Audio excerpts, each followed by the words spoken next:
but not for long. I can tell you that, not Yep. for long. And the system is crumbling. And I can see it. I can see it. And they also know it. They also know that their thing is crumbling. Let me tell you, nobody like to. It's the people in the fringes who who are talking confidently because they see Ame and what. You cannot,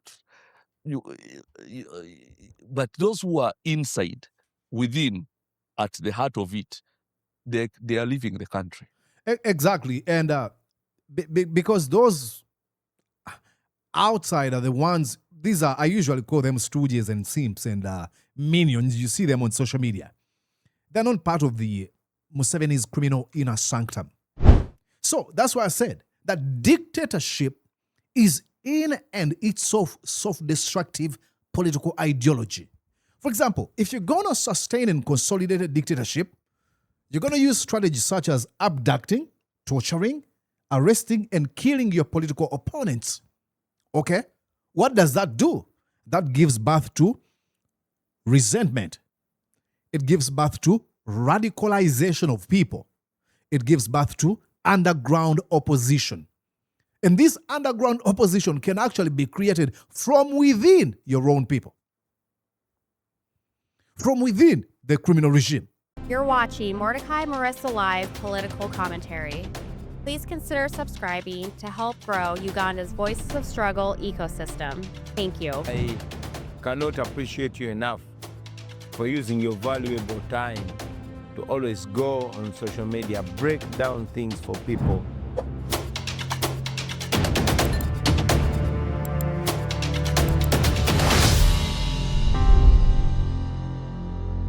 And yes, indeed, broadcasting to you from these United States of the Americas.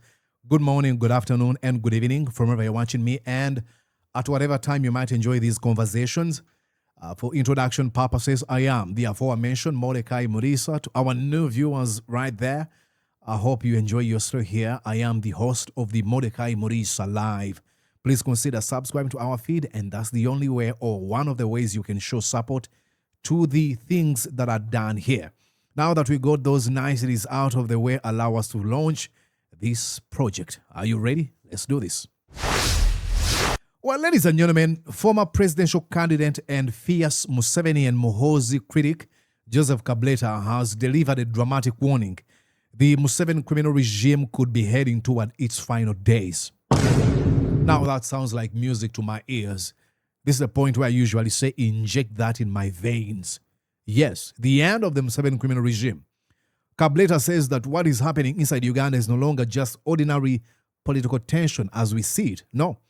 He believes the regime is showing the unmistakable signs of a system beginning to crack under the weight of its own brutality. You're going to have to underline that one, that sentence. The weight of its own brutality. The system is eating itself. And according to him, this is usually the dangerous stage for a regime.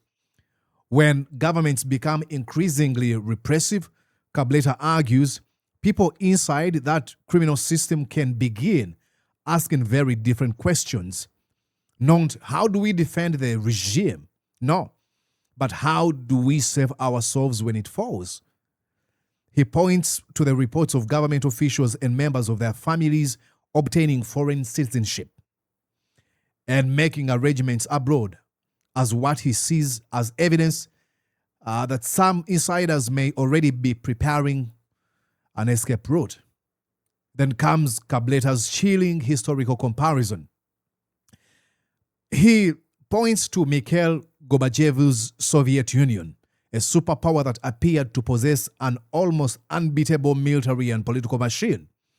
Yet beneath that intimidating exterior, the system was already weakening and eventually collapsed within astonishing speed. Kabuleta's warning is therefore simple. A regime can look incredibly powerful on the outside while quietly falling apart from within. And if his prediction is correct, I want to believe this is actually reality. Uganda could be approaching a moment when the seemingly impossible suddenly becomes inevitable. Is the Museveni criminal regime really crumbling from within? I want to agree. I want to believe yes. Are insiders already preparing for the day after Museveni? I believe so. I mean, we saw when Museveni nominated a few of people to become ministers, you had many of them who you would think are living the best lives that children of government officials, but obtaining citizenship of USA and other countries. Could Uganda be much closer to a political earthquake than it appears? I totally believe. Now, let me go on and show you the comments of Kabuleta, and then I'll break down here them with you. We have is one family which thinks they are going. There is nothing. There is absolutely nothing. All we have is one family which thinks they are going to superintend over all the resources of the country and keep everybody poor. And they've succeeded in doing that to their credit. But not for long. I can tell you that. Not for long. And the system is crumbling. And I can see it. I can see it. And they also know it. They also know that their thing is crumbling. Let me tell you, nobody like to. It's the people in the fringes who are talking confidently because they see Ame and what. You cannot. But those who are inside, within, at the heart of it, they are leaving the country. Exactly. And because those outside are the ones, I usually call them stooges and simps and minions. You see them on social media. They're not part of the Museveni's criminal inner sanctum. All they see is Muhoozi being portrayed as this tough guy. No. I mean, if you get to this point, let me show you here as we come back to Joseph Kabuleta. If you get to this point, this is a point of no return. And I'm going to explain to you how this is extremely self-destructive. This is Muhoozi Kainerugaba, the commander of Uganda's Defense Forces, posting on how he had abducted and tortured former Lord Mayor of Kampala, Elias Lukwago. I mean, even a stupid person knows that the only way to help sell your image to the public is to try to appeal them through kindness, even fake love. What is Muhoozi trying to do here? When he looks at one of the most popular men in Uganda's politics, at least for the last 20 years, and posts this and thinks that people are going to love him, is he fooling himself? Come on, let's go back to Kabuleta. And that's what used to happen. I remember I was talking to somebody who was in Soviet Union when it collapsed. Between 1989 and 89 and 90. The Berlin Wall went down. Yeah, between 89 and 91. They said for the people, the normal man, normal people, there was no sign whatsoever. The Soviet Empire looked very strong, almost untouchable. The military was all over the place. Everything was simple. But what had broken down were the systems. The systems, there was scarcity of everything. There was no trust whatsoever in any system. There was no order. There was nothing. But the people who are in the part of the communist whatever party, and who were as usual on the outskirts, they were talking very confidently.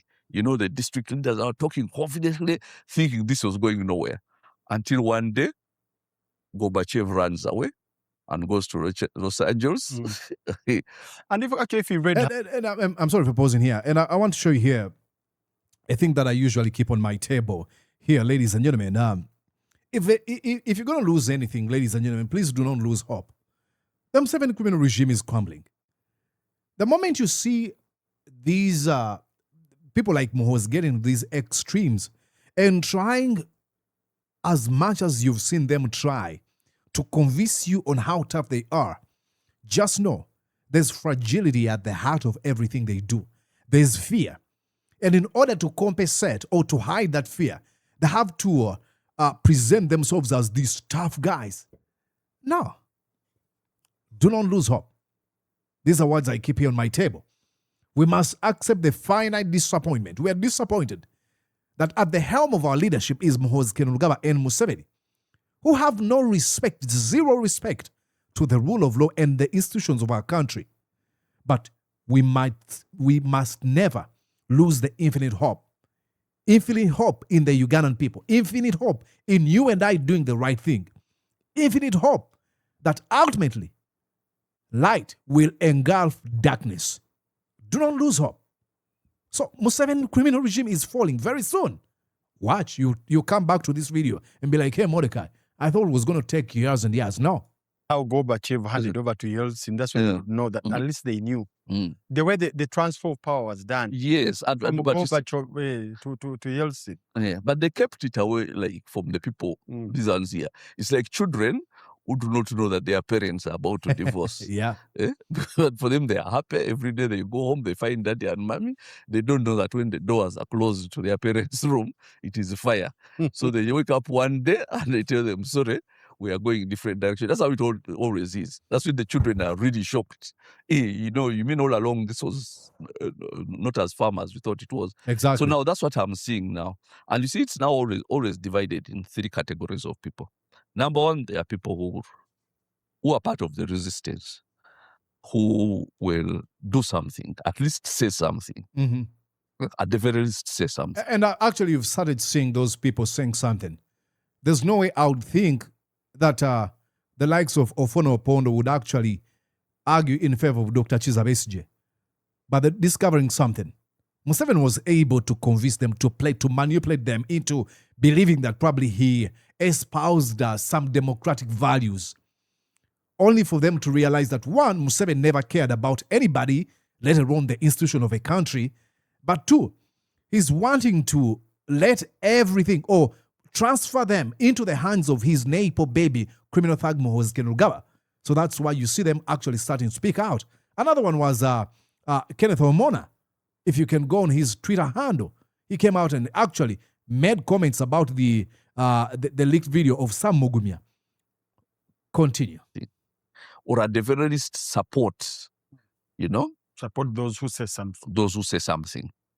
And I've had instances like that. Okay? I've had instances when I'm having to process something, to go and do something, and I enter an office and I find somebody, and the person says, like, I'm going to help you because of, we don't have the courage to do what you're doing, but you go ahead and do it. And for that reason, and small things like that. There was a time I was, people like that, they be there, but there was a time I was driving from Hoima, and I stopped at a petrol station because I wanted to go for a short call. So I stepped out and asked a man that, where are the washrooms? Then the man says, hey, Kabuleta. I said, hey, where are the washrooms? Because I was hard pressed. He told me, go there. So I ran very fast and I finished. And then I came out and I found this man, obviously not a man of any sort of means. The man got 10,000 shillings and told me, this for what you do. Now, there are people like that.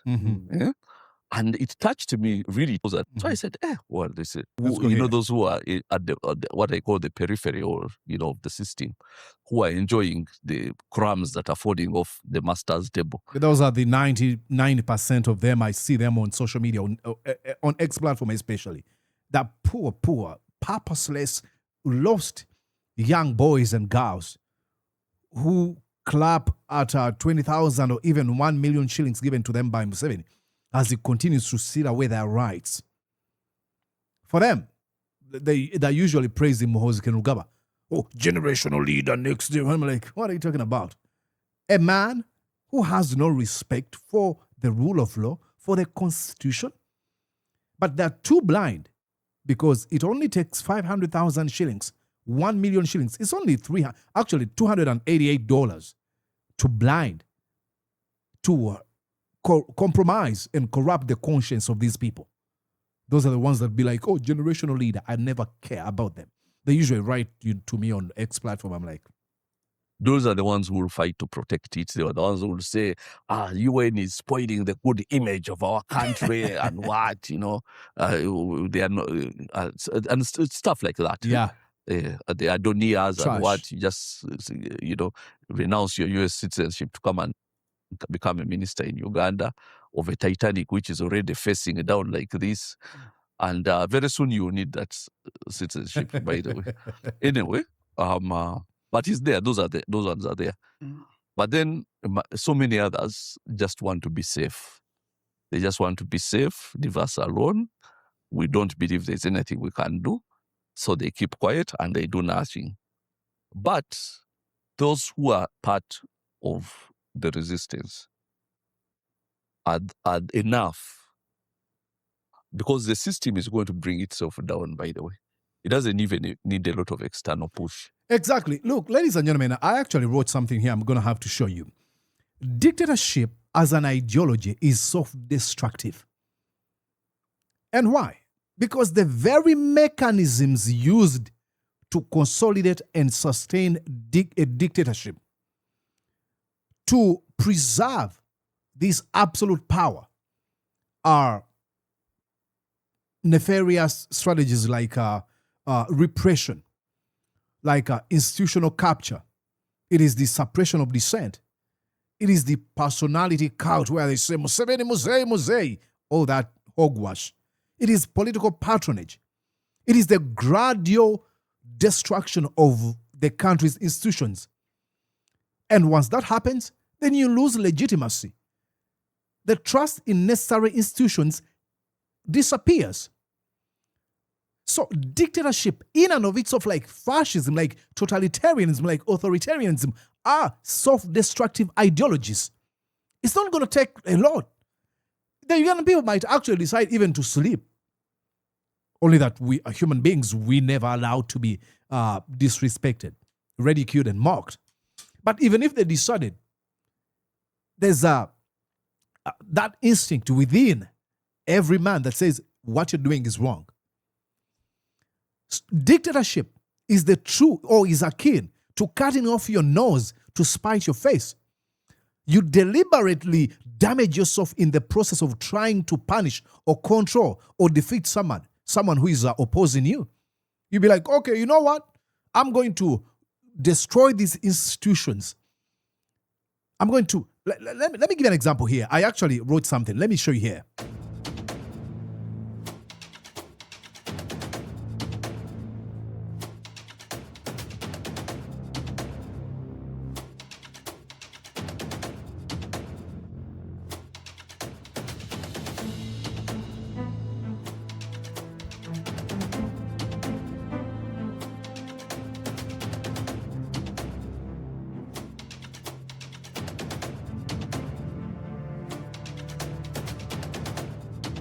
Ladies and gentlemen, this is how dictatorships work. I'm going to show you the strategy they use. I think there you're able to see. This is a strategy they use, and this is usually the outcome. So that's why I said that dictatorship is in and itself self-destructive political ideology. For example, if you're going to sustain and consolidate a dictatorship, you're going to use strategies such as abducting, torturing, arresting, and killing your political opponents. Okay? What does that do?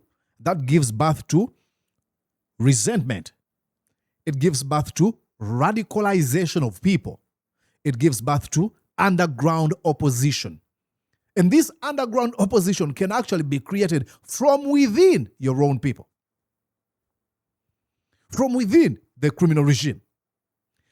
If you want to consolidate a criminal regime, build a dictatorship, what other strategy are you going to use? Censorship. You're going to censor media.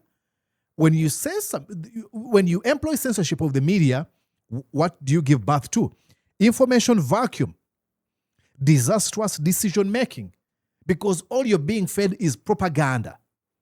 All you're being fed is misinformation, disinformation, and utter fake news. Might be like, oh, I want everyone to respect me. I don't want any person to criticize me. Good. But it is self-destructive. This is what you're getting. When you shut down demonstrations and protests, what are you reaping? Well, anger. Because the protest and demonstration is a right that is protected in the Constitution. The moment they see you taken away, citizens see you taking away their right, they get angry. And because you've kept yourself, or you've kept these people out of fear, this anger builds up. And in the end, it is explosive unrest. When everyone is like, let's go. See how dictatorship is a self-destructive political ideology. Okay, what are the strategy? Manipulation of election. When you manipulate election, when you rig election, you lose legitimacy. And this is what Museveni is struggling with right now. There's no legitimacy. Everyone laughs at him. Nobody cares about him. Apart from those folks within the NRM, but nobody cares about him. When he was campaigning, they had to ferry kids, school children, to go attend his rallies because people don't care about him. They know this it's already a rigged game. Nobody cares. That's why when even he's speaking to the Ugandan people, he doesn't even respect them because to them, they denied him legitimacy. Okay, then after manipulating the election, then you start purging officials. What do you get?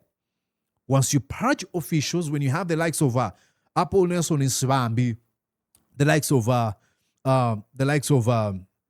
Edward Chiwanuka Sekandi, Gilbert Bali Basekabu Kenya, and all these smart men, and you purge them, you bring them to a level of sycophants and lackeys. Do you know what you give birth to? Incompetence. You end up surrounding yourself with a Jennifer Full Figure, and not only Jennifer Full Figure, Buchaman, Namialo, and others, Catherine Kusasila, no pun intended. And no offense to those three I mentioned before.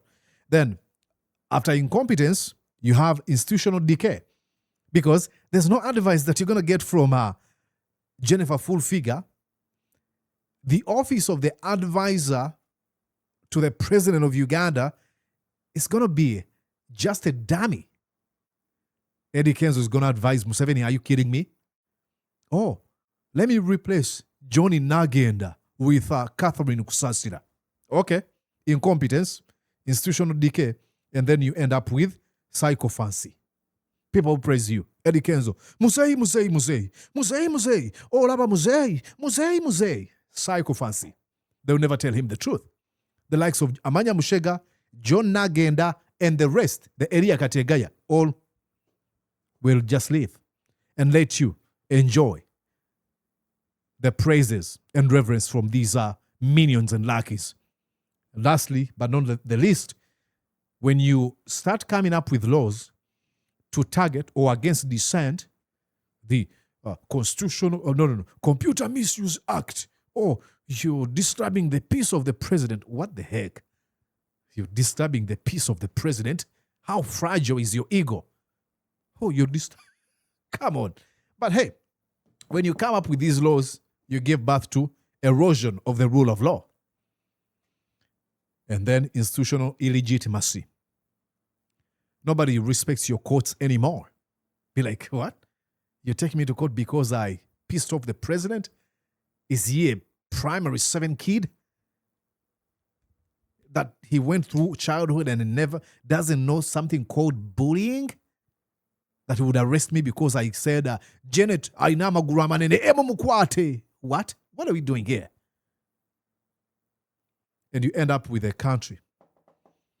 And the moment you don't have all this give birth to one thing. Chaos. Anarchy. Disorder.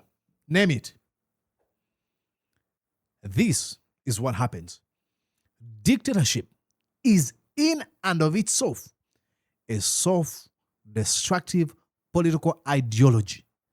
Like I said, the mechanisms required to preserve absolute power, to keep that dictatorship running, are the same mechanisms that lead to the death of a nation.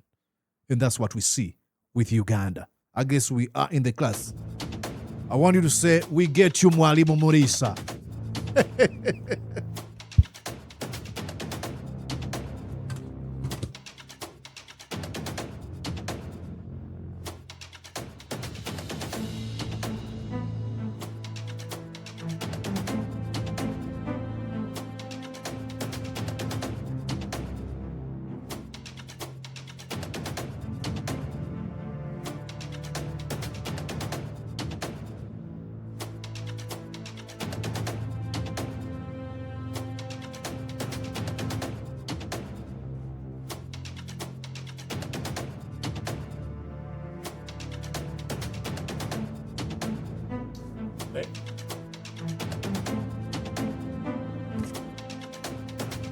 Ladies and gentlemen. Okay, that was funny. I was about to go like, ladies. Ladies and gentlemen, that's the Museveni criminal regime for you. So glad I got some commentaries from that gentleman. I have respect for Joseph Kabuleta. I might disagree with him in one or another, but not as much, really. I love how he refers to the Museveni criminal regime because they are Bushmen. Many of them have never left the Bush war mentality. Museveni looks at every person as an opponent that needs to be exterminated. Let me know what you think down in the comment section. I had a lot more things to look at. Here, I was going to tell you about how all these regimes actually look powerful, mighty, until they fall. Here, you can go on and read about the Blaise Compaoré, who was president of Burkina Faso, toppled in 2014. Read about Zain El Abidine Ben Ali of Tunisia, who left power during the 2010-2011 Arab Spring. Go on and read about Moussa Traoré of Mali in 1991. He left power. And go dig into the history of Uganda and read about Idi Amin Dada, conqueror of the British Empire, president for life. See the mistake he did. Oh, he's all powerful. Okay, let's see you. My name is Mordecai Murisa. Down in the comment section, I'll truly appreciate what you think.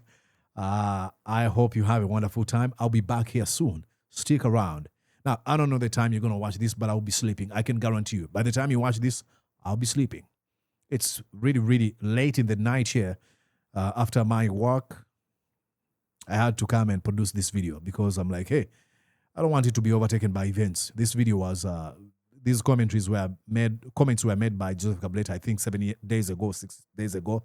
But I said, I need to record something about it before it's 2 weeks or a month. See ya. Bye-bye. Did you enjoy what you just watched? I'm sure they did. I'm going to guess that you did. How about you consider subscribing to Mordecai Marissa Live YouTube channel? Thank you.